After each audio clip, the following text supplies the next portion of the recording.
Hi, this is the Bible Touchstone.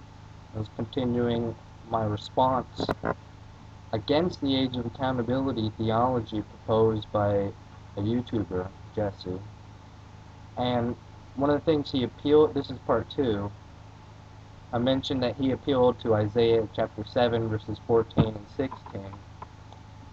And some say this makes the case for the age of accountability theology. Why? Well, because it uses the phrase, before the child shall know to refuse the evil and choose the good.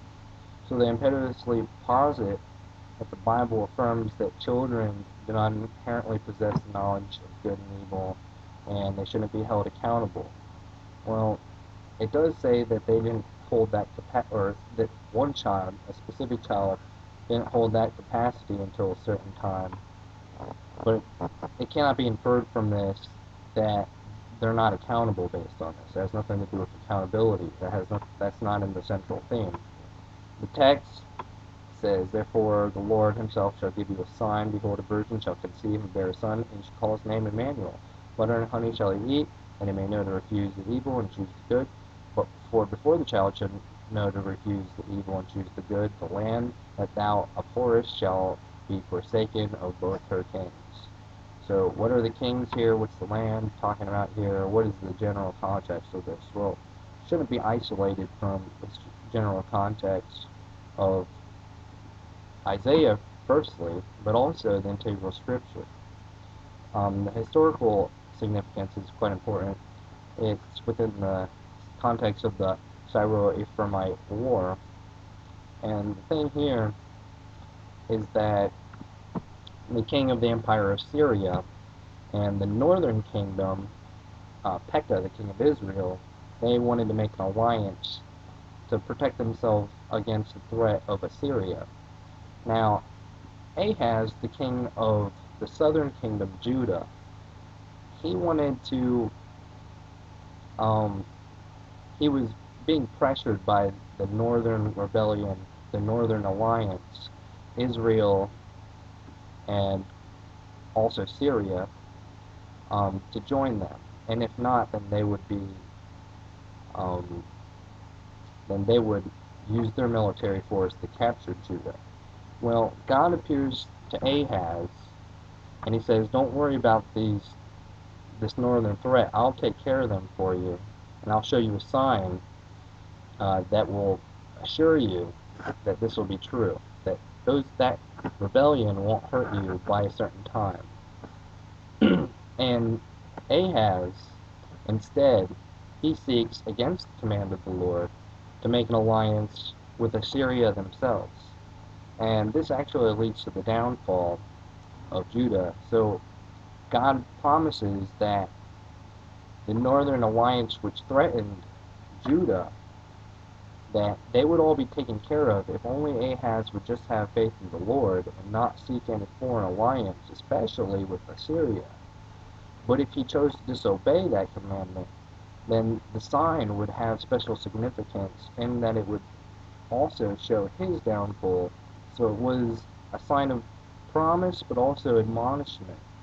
And of course, Ahaz disobeyed God, and as you read on and on, um, this led to the eventual downfall of Judah itself.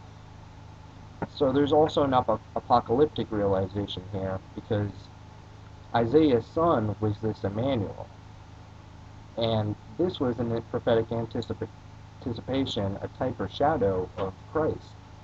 And we know this because in the New Testament, Emmanuel is used to speak of Jesus Christ and his advent. This isn't a dual fulfillment.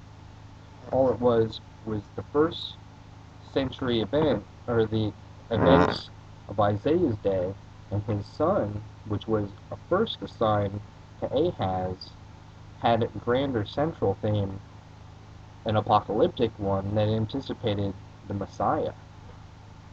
Now, from all this, does this have anything to do with children being innocent or not being held accountable before they know the good and know the evil?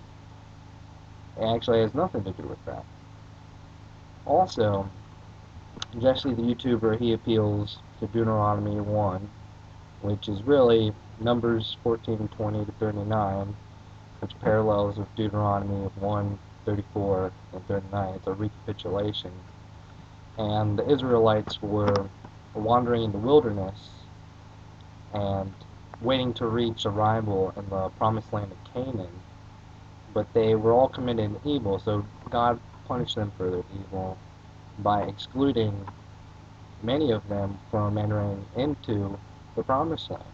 But still he allowed a remnant. He allowed Caleb, the son of Jephunneh, and Joshua, the son of Nun, and all the Israelite children would leave to see the promised land as a remnant of his grace. Now, some say that because God exempted children who had no knowledge between good and evil from his curse against the Israelites, that sin is not imputed to children, or rather that they're not held accountable, and this is some kind of general soteriological lesson that applies to every person universally.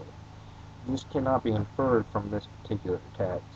It's a hermeneutical liberalism that characterizes those who hold the age of accountability theology, where they take statements that happen in specific instances in Scripture, isolate them from the general context, and try to apply them to general theologies that actually have nothing to do with the central theme of the passages that they appeal to. So there's no explicit reference to the age of accountability theology here, but what the central theme suggests is that, and all throughout Scripture, that even in the rebellion of the general mass, God would still secure a remnant, and the seed would be preserved. So that's especially important as we see that type thing run throughout all of Scripture. And I'm going to talk about some other things here in the next video. So stick around, and grace be